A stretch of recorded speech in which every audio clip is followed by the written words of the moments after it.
Okay, so Vermont House Committee on Commerce and Economic Development.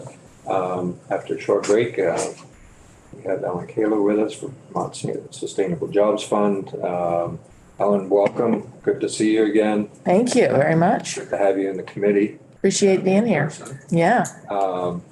We have a fairly new committee this year, and we have 5 new people with us. And so before we start, I think we'll just ask everybody to go around and introduce themselves to you. Good afternoon, Jared Sams from Castleton. Great. Nice to meet you. Hi, Edie Granning, Jericho Underhill. Great. Jonathan Williams, Berry City. Tony Priestley, Bradford Fairleigh, West Fairleigh. Logan Nicole, Ludlow, Mount Holly, and Shrewsbury, ranking member. Mike Marcotte from Coventry, and chair of the committee. Stephanie Zach Jerome, vice chair from Brandon. Emma Mulvaney, Burlington. Luke. Kirk White, Bethel, Rochester, Stockbridge, and Hancock. Jim Carroll, Bennington. Great. Heather Chase, Chester, Athens, Grafton, and Wyndham. Great. Thanks. Fabulous. I'm Andrew Haggerty. Hello, Andrew. Nice to meet you. Nice to meet you too. That's the crew. Quite a crew. It's good. So I'm understanding that you're just wanting to have a short presentation on what is the Vermont Sustainable Jobs Fund? What do we do? How do we support you all in the work that you do? Yes. Is that correct? I think it's, just to inform the new members and give a refresher to the returning members. Okay. What do you do? All right. So Andrew, I sent him earlier a few documents that are up on the website for your review. But so Ellen Kaler, I'm the executive director of the Vermont Sustainable Jobs Fund. Our office is located here in Montpelier. We have about 12 people on staff and about a $2.2 million budget, of which about a quarter comes through the state of Vermont, and the rest we raised from federal foundation, fees for service, and other sources. The Vermont Sustainable Jobs Fund was originally authorized into existence by an act of this legislature in 1995. It was thought at the time that there would be a value to having an outside of state government entity that was focused on sustainable economic development, focused in particular on 5 areas of our economy: the agriculture and food systems sector, the forest product sector, renewable energy, green technology, and sort of waste pollution abatement. And also, interestingly, in the statute is around supporting manufacturing businesses to generally around their today it's sort of known as the circular economy. It's ways of designing in waste reduction from the beginning stages of things. It's an area that we're going to want to explore a little bit more over the next few years. And so we were originally, as I mentioned, started by an act of the legislature, but we are an independent 501c3 organization, a nonprofit. We do, in fact, have governing statute, however, that indicates who should be on our board of directors, for instance, and outlines the types of activities that our organization is supposed to work on. I will mention as being this sort of interesting mix of public and nonprofit sector-esqueness is that on our board by statute, the Secretary of Commerce or designee sits. And right now, Deputy Secretary Tate Brooks is on our board. And then the Secretary or designee of Agriculture, Food and Markets, so Secretary Tebbett serves. The governor gets 1 seat. And right now he is appointed Dustin Degree, the Deputy Commissioner of Department of Labor, to serve. So those 3 folks are on our board. They meet quarterly. And then there's 8 other individuals who bring a lot of different expertise, business knowledge to the board that are independently selected. So that's our governance. As I said, we've got about 12-person staff at this point. We have a number of programs that we run. The one that you may have are perhaps most familiar with, I hope anyways, was actually also something that was started as an act of the legislature in 2009. The Farm to Plate Investment Program was something that was authorized by the legislature, tasked to the Sustainable Jobs Fund to create a 10-year strategic plan to strengthen Vermont's food system. That was then reauthorized in 2019 to do a second 10-year plan. So on the website, what I provided was a 10-year retrospective of the first 10 years of Vermont Farm to Plate and the types of results and impacts that that process has had. It started with a very robust strategic and stakeholder engagement process of about 1,500 Vermonters that weighed in.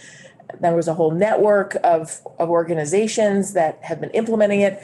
Then when you reauthorized in 2019, that set in motion a second 10-year planning cycle. So that's what this document is. Also on your website, you can access the whole plan, or there are in here what we call product, market, and issue briefs. And they're literally briefs. They're like 2-pagers on a variety of topics. And for this committee, given that you focus on larger, like more on the manufacturing side of things or workforce, for instance, there are briefs in this document specific to workforce in the food system, education in the food system, manufacturing, markets, accessing, getting more of Vermont's products into regional markets, distribution, the kinds of things that you might otherwise be looking at that have an ag and food lens, but are clearly commerce in their, they sit more within this jurisdiction aspect of this committee, say, than House Ag. Like, they're going to be interested in it, but there's just aspects that I think are more relevant for this committee. So I just would, if there's an interest in going a little deeper on that, I'm happy to come back and focus in on a couple of those areas where we see some need coming forward. The other thing that we do is we have a forest products development program. We work very closely with the Department of Forest Parks and Recreation. We're participating in the current Forest Futures strategic roadmap process. It was an effort that you all put funding into last year. It's part of the workforce bill to provide funding to the department to do a strategic planning effort, kind of similar to Farm to Plate in some ways in terms of wanting to create a 10-year roadmap for the forest products sector. That report will be coming out and available to you next session. The department is the lead on that. We're supporting it and helping any way that we can, but the department is the lead on it, and they have contracted with a firm in Minnesota to lead the process. We also run an energy and business accelerator called Delta Climb VT. Early on, we worked with David and Neil Lunderville, who was then, when he was at Burlington Electric, now at Vermont Gas Systems, because the feeling is that there was a need to work with startup renewable energy businesses who are bringing products and services to market that our utilities and energy companies in Vermont should know about. And, we often have this Vermont exceptionalism going on where we think we have to invent everything. Well, the reality is there's an awful lot of really cool stuff that's being invented by other people outside of the state, and we would be smart to get to know about it and utilize it here. So the accelerator that we runs for 3 months every year. It's a very intensive program. We recruit nationally and across Canada. We end up selecting a cohort of about 8 startup businesses. They go through a very intensive training program to basically accelerate the rate at which they get their sort of business in shape to accept investment.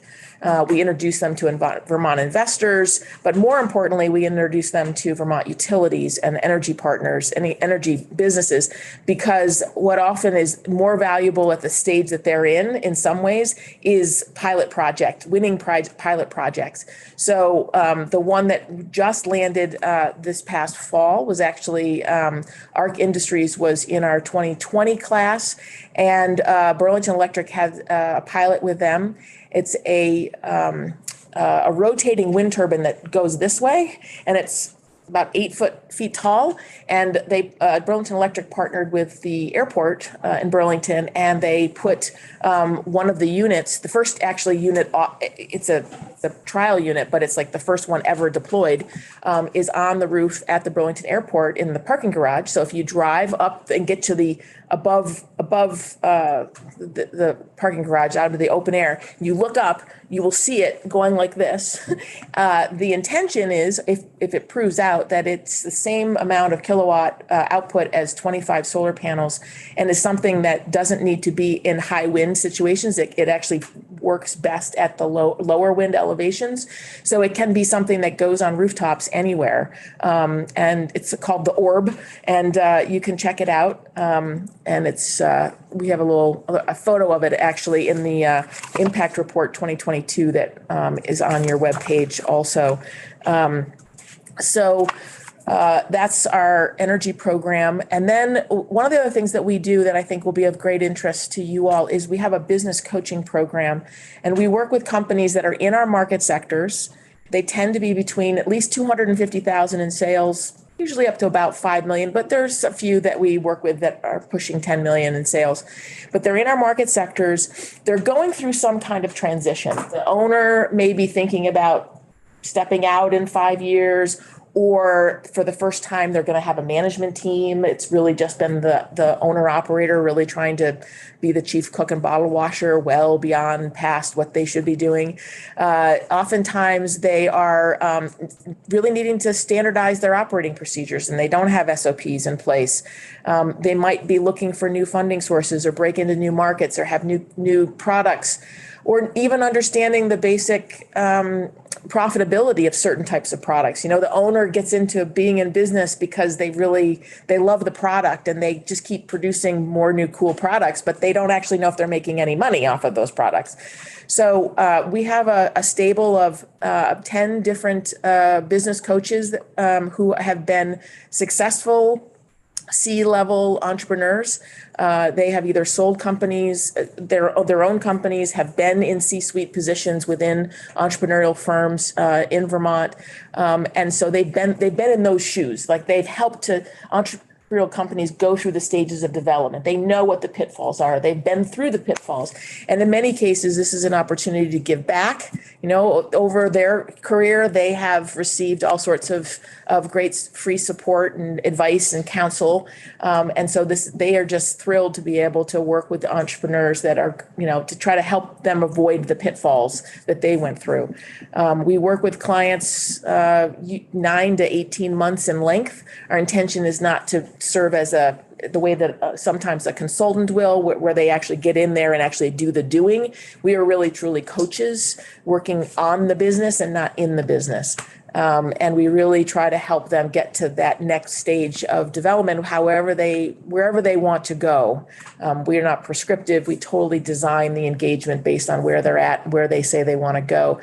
And, you know, it's the kind of work that is sometimes a lot of therapy, a lot of family counseling for the husband and wife teams we've worked with.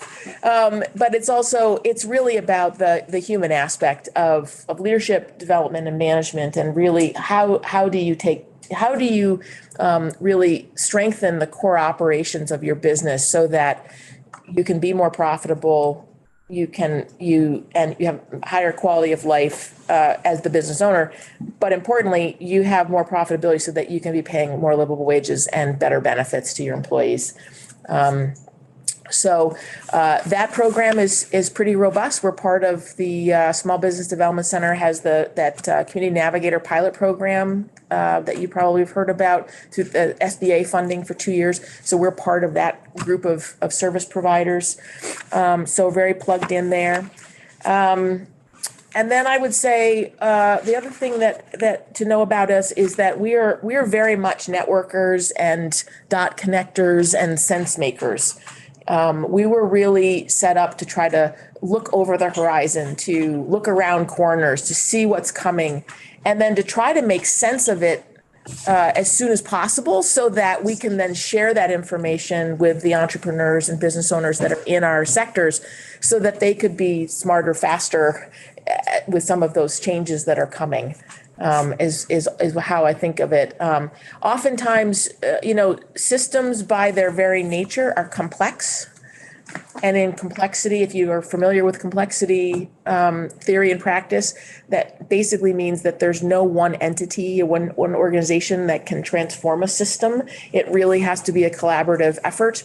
And so we are firm believers, as part of our sort of theory of change of how we work in the world, is to collaborate with a very large number of other organizations, whether that's other nonprofits, government agencies, businesses themselves, business trade associations, capital providers, educators, in our sectors, because so much of what happens in business, especially these days with the level of consolidation that is across so many industries, is that the actual ways in which things are ordered and structured can be kind of behind the curtain and not really widely understood by the smaller companies.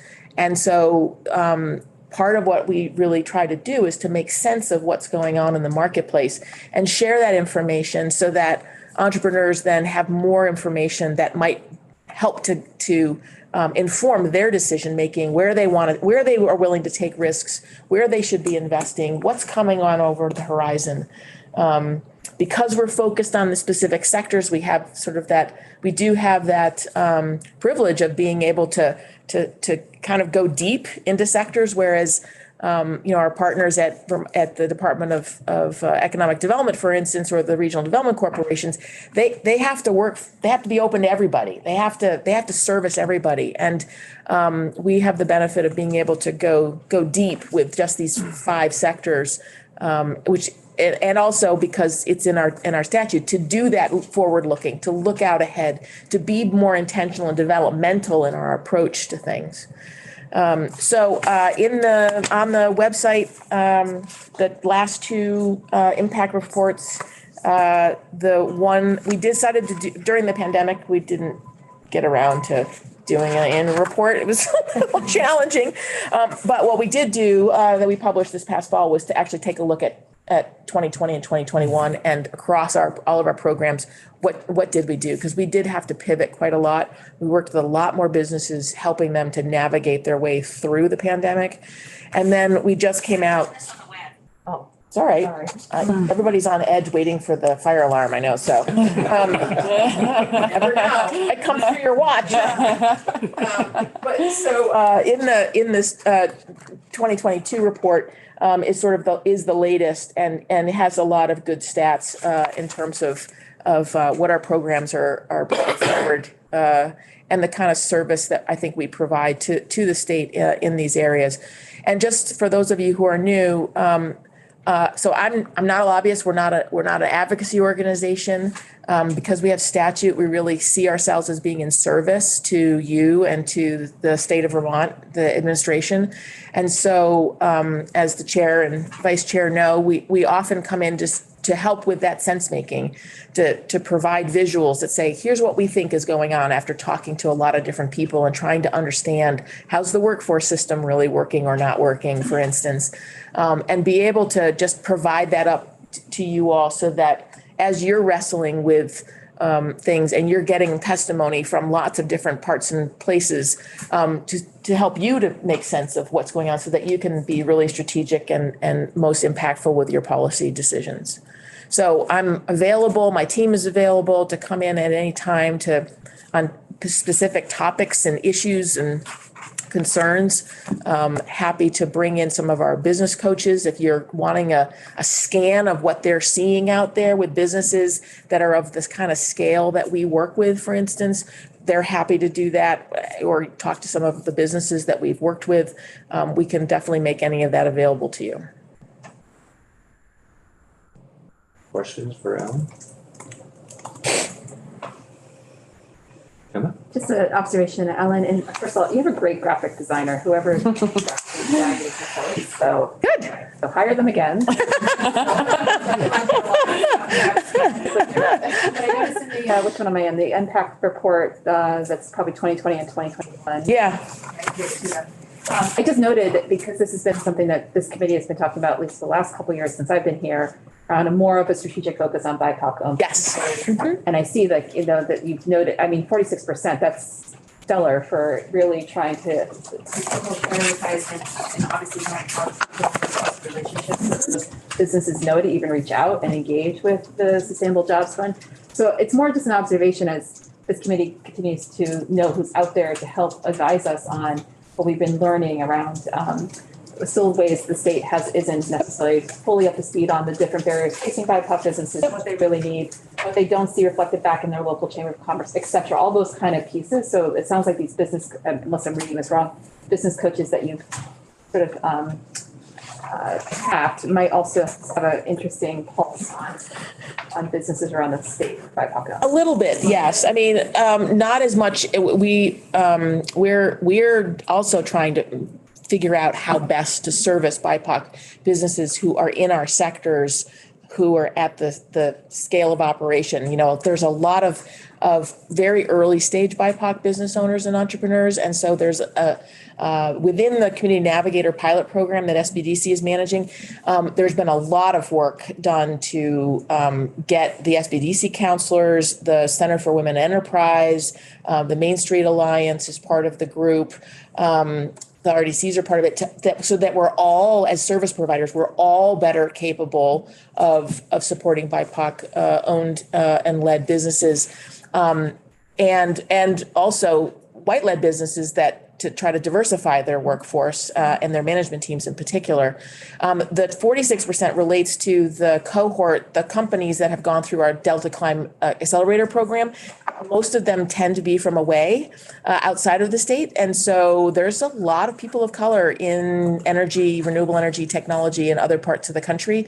And they, participated in this program. And then the electricity companies and the energy companies get exposure to a lot of good ideas, a lot of good people. We are in the fiscal 22 report. We are in 2022, we started being the fiscal sponsor for the Vermont Relief Collective, which is a network of BIPOC individuals who are looking at agriculture, land, foodways, the environment. It's a network of BIPOC folks. They're about 300 strong in their membership, and they didn't have their own 501c3 status, and they approached us, and some of their funders approached us to be their fiscal sponsor. So we're doing that, including they have a person now on payroll, and so we manage all of the bookkeeping and the payroll and all that for them.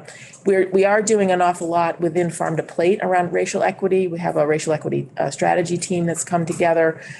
We've helped to raise funding for other BIPOC organizations. I'm very wanting to see as the chair and vice chair know, last year's workforce bill, trying to get the funding that could go to the Vermont Professionals of Color Network. So these are really critical. I'm so pleased that you guys are on it, and just if we can be helpful in some way, but we're learning too. There's a lot to learn, a lot to go building solid relationships with, and really kind of in some ways go slow to go fast, like really spending the time to build those trusted relationships, because that's what's going to help really transform things for us in Vermont, I think.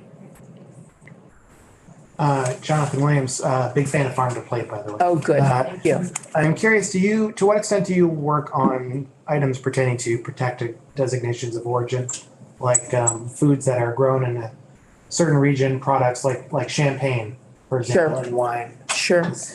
We don't. I mean, you have the food origins law that the Attorney General's office monitors from a consumer protection perspective and protecting a Vermont brand. We worked very closely with the Agency of Agriculture a number of years ago to basically language, and then you guys passed a revision to the definition of what is Vermont local food. It was something that you all passed in 2007, and it was a little bit out of sync with the origins law. And so the Attorney General's office approached the agency and said, how you guys are interpreting that's a little not how we do. So we worked with them to get an alignment, and the local food definition that went into effect in January of 2020, I think is really excellent. So I would point you to that. The Agency of Agriculture has a 2-pager of sort of like what it is and what it means and how you follow it, kind of thing. And interestingly, none of the other New England states has a definition. And so we're working to try to get the other New England states to adopt our definition. So that way they have it for their states, we have it for our states, and then we can actually have a regional food definition, because it'll be Cool. Yeah. Questions for Ellen? So how did you fare during the pandemic, and how did your staff fare? And were you able to stay fully staffed? Are you having issues with recruitment as well? We stayed fully staffed. Actually, within this last year, we added some staff capacity. I typically don't have trouble finding folks to work, but we're very specialized and have a particular area of focus. So it's in some ways it's not surprising that we can. We're sort of one deep in many areas, and so. We're not trying to hire 10 engineers, for instance, right? But yeah, no, staff did well. Thank you for asking. We pivoted to all remote. We're now partially remote, partially back at the office. I'm doing a lot more of having time off. I now have everybody close the office the week of July 4th and the week of Christmas, New Year's, because, even with a generous time off policy, there's just more happening, it's just exhausting. And just the added workload of just managing and navigating family life and during this time.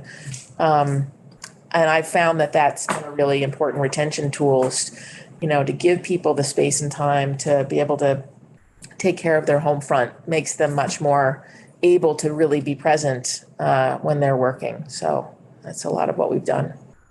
The people that you're hiring, are you able to hire within the state or? Yeah. Yeah, in part because we're so relationally oriented, it's so much of our work is done because of who we know in our networks and those trusted relationships. It would be a rare find at this point to hire somebody that didn't have some kind of connection in Vermont. Maybe they went away for 5 or 6 years and came back, but they have some base understanding. Again, as a 12-person shop, we kind of have to nail it with every hire. It's not a lot of room for error.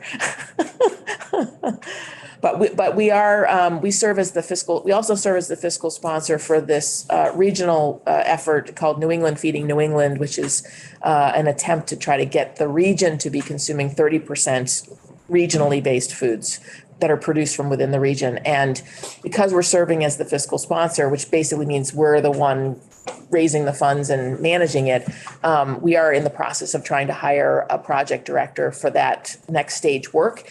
I fully anticipate that person will not be physically located in Vermont, and which is fine. They'd have to cover a 6-state region. So probably being somewhere in central Mass makes the most sense, but we'll see who comes in the door. There might be a Vermont person, you never know. You mentioned that the Department of Labor commissioner sits on your board. Deputy commissioner. We heard from them the other day that unemployment insurance is underfunded to some degree. And one of the ideas that came up was sort of creating an enterprise fund or arm that would seek to make unemployment insurance solvent. Not to put you on the spot, but would that be of any interest to your group? I would want to learn a lot more. It feels like that really is the jurisdiction of the department, and probably more something that the State Workforce Development Board would want to learn about and probably, have some opinions about more than us. Sort of the day-to-day operational regulatory side of things that really are the purview of state government, we really try to let the experts do that. The idea would be that this would be a private entity that would seek to. Oh, I see. It's my idea. I see. No Got it. I'm happy to talk offline and just hear out the idea. Awesome. Yeah, happy to. Yeah, absolutely. Anything else for Ellen? Edie? Are you seeing different types of businesses, and this actually might be both of you, different types of businesses generating or coming to you for support more recently than in the past? Like, is there a shift, or is it just pretty steady, the types of businesses that are? It's pretty steady, the types of businesses. Like in our coaching program, it's primarily food, value-added food, for instance. So the products themselves are different, but it's still trying to figure out how to make money in the food sector. You're pretty yeah. limited to the Yeah, 5 areas. exactly. So I didn't know if like one area, 10 years ago it was mainly over here and now it's mainly over here. No, I think where there's the most innovation is probably the types of technologies that the companies that are in our Delta Climb program. And again, those are coming from all over the country and usually a couple people from Canada. That's where we see the really very interesting new technologies and services. And, they're all, to get into our program, we really are trying to get folks to focus on those products or services that are going to address climate change. And so they're very innovative, interesting, taking new angles, coming up with new approaches to managing buildings or doing battery storage differently or connecting big batteries to help with grid reliability and those kinds of things, or higher efficiency burners and things like that is a lot of what we're seeing on the product side of things. I think if there was an area that we would like to see more innovation on, it would be around some on the business models side of things, especially in relation to land ownership models, because you have and this is primarily would be for farms, but we're seeing a lot of pressure because of climate migration on our working lands. People with a lot of means paying cash for farms, for large forest chunks, breaking up the landscape, taking that productive land out of production. We're also seeing a lot of loss of middle scale dairy farms, but also some on the small side. Organics really struggling. Dairies are really struggling right now. And when you're getting out, let's say you have a family that is going to get out of cow dairying and they've got 500 acres that they've been managing. Who's going to buy that? Is it going to get carved up? What if there's a next generation farmer? Can they afford the acreage cost? The land values have gone up so much.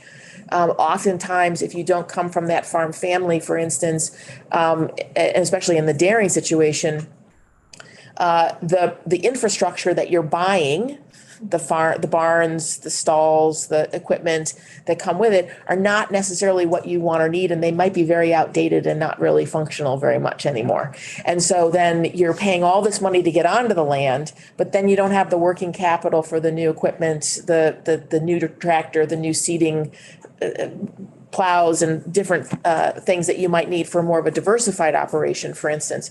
And so basically what we're seeing more and more is that unless you come from means and a lot of means, or you are coming from a farm family, it's really difficult to get into farming.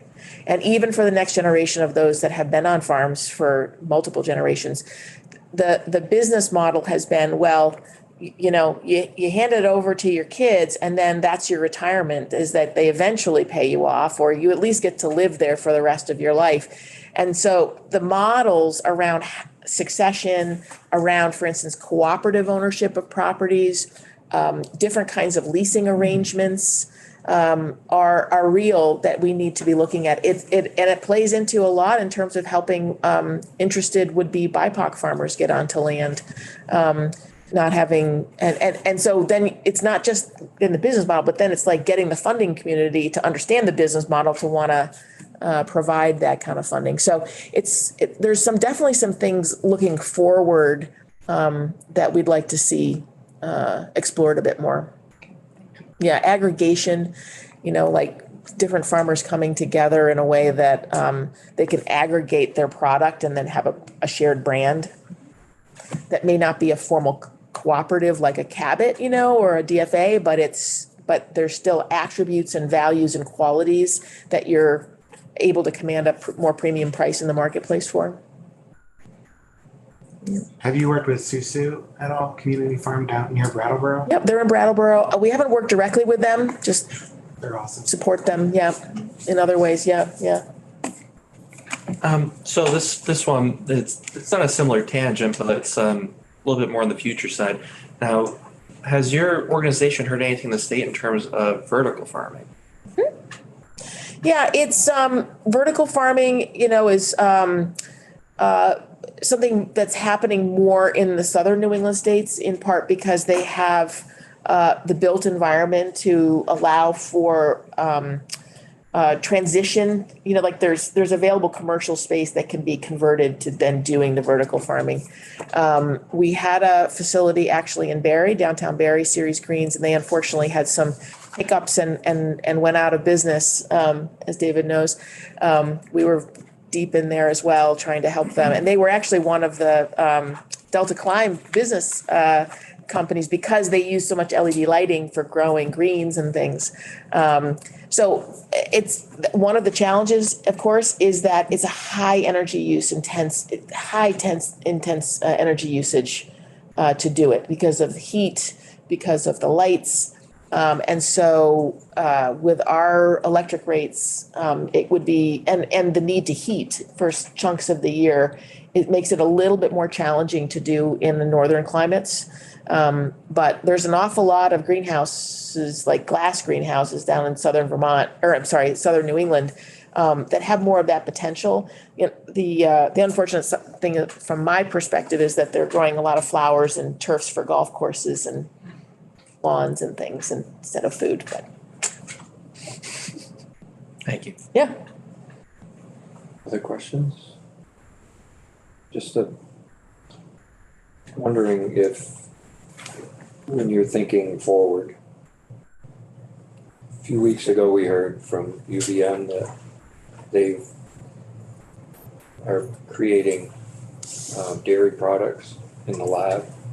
And we know that there's been, proteins that are being created, meats. Is there a thought going into what does that mean to our dairy industry, our farming industry going forward? I would say it's something that we're going to watch, but I think it's still pretty premature because there's a lot of money, a lot of venture and equity money going into the alternative meat products and all those kinds of things. At this point, I'm not sure of the lasting impact. We don't know the long-term health impacts of are these long-term safe to eat? We don't know. That's not something the FDA studies when they give approval to these products. I think it's always important to keep an eye on those things and stay ahead of it so that we're not caught flat-footed if all of a sudden something dramatically changes. That being said, like we know in the wood products industry, for instance, there's a lot of the more cellular level, for lack of a better way of saying it, aspects of wood, for instance, or proteins that could have other uses in other sectors. So for instance, we had a forest product summit a few years ago. We brought in this woman who works in Maine for this company called Sappi, and they have a huge R&D division. And they were looking at the use of lignins in wood as wood fibers to actually be able to manufacture sterilization grade bandages for burn patients out of wood. Right? There's wood that can be used to make clothing. There's wood that can be used to make insulation for buildings, for instance. So there's a lot of components that we could be looking at that wouldn't necessarily disrupt current production models of dairy or logging or something, but actually could accentuate it. And I think that's the distinction that we would be looking for is this additive or is it going to be such a disruptor that it takes a whole swath out, right? Yeah.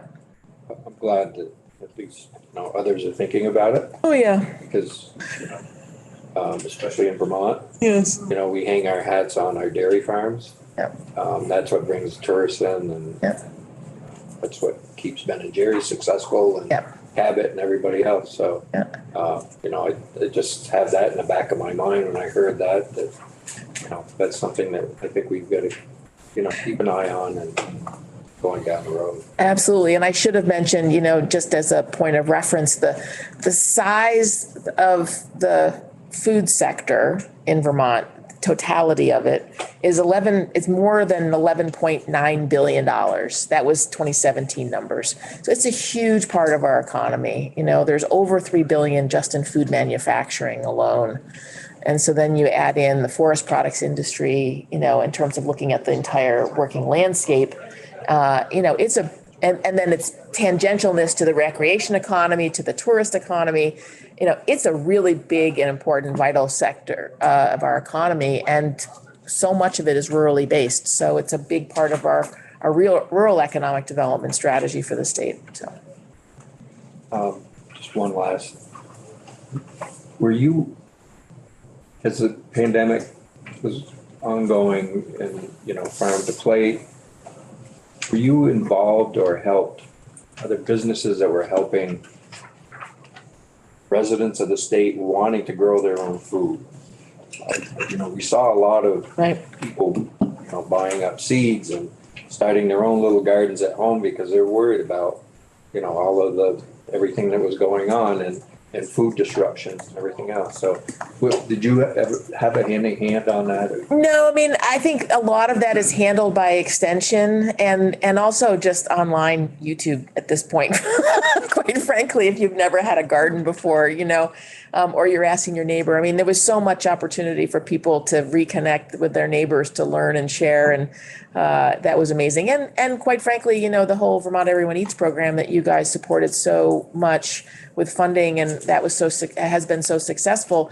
In part, it was that sharing of knowledge and people coming together to meet the needs that arose during that time. And it's really quite amazing to be part of and witness that. Yeah. Ellen, thank you for. Thank you. Appreciate it very much. Happy to come back. Be talking with you more. Okay. Good luck with everything. Thanks. I got out of here before the fire alarm. How awesome is that?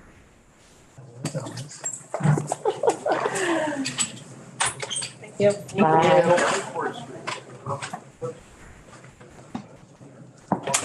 Marilyn, how are you? We are doing well. Do you want to take a break or are you ready for us to? No, I think we're ready. I think we'll get going. We don't know when this fire alarm is going to happen, so. Oh, there really is a fire alarm. Yes. In case you haven't, just so you know, if it happens while we're still in committee, the exit is here. You can go through here. You can go right back. You can follow us. Your designated area would be to go across the street to DMV. And then wait for the all clear there. For us, we're going other places, but just so you know. So, Andrew, I don't believe we got the Zoom link. So if you could send that to Scott so he could share his screens, that would be great. So before we start, I think we'll introduce ourselves to you and to Scott, so you know who we are. There's 5 new members to the committee, and I think it'd be good for you to know them and for us to know VSAC as well. So Jared. Good afternoon. Jared Samus, representative from Castleton. Hi, Edie Granning, Jericho Underhill. Jonathan Williams, Berry City. Monique Priestley, Bradford Fairleigh, West Fairleigh. Logan Nicole, Ludlow, Mount Holly, and Shrewsbury, ranking member. Mike Marcotte from Coventry and chair of the committee. Stephanie Jerome from Brandon, vice chair. Kirk White, Bethel, Rochester, Stockbridge, and Hancock. Jim Carroll, Bennington. Heather Chase, Chester, Athens, Grafton, and Wyndham. Hi. And I'm Andrew, the committee assistant. So, and my name is Marilyn Cargill. I'm a vice president at Vermont Student Assistance Corporation, and I oversee the financial aid programs as well as a handful of other things that I work with. And I am presenting today with Scott Giles. And Scott, do you want to just join me right here? Are you I am good? happy to be your technical support. All right. I don't think I can get him to move. Scott Giles is the president and CEO of VSAC and has been for, I don't know, a large number of years, and been with VSAC somewhere in excess of 17 years. So I've been there for somewhere in excess of 35 years. So we have a lot of VSAC experience, even though there's only two of us in the room, we cover a lot of territory. So what I wanted to do was introduce you to VSAC and then walk through some of the workforce development programs that we have been administering this past year on behalf of the state of Vermont. So first, let me say, and I don't see what's over my head, Scott, so I'm going to assume you'll just move me as you see fit, and that will work. The first thing I want to say is there's nothing that VSAC does on its own.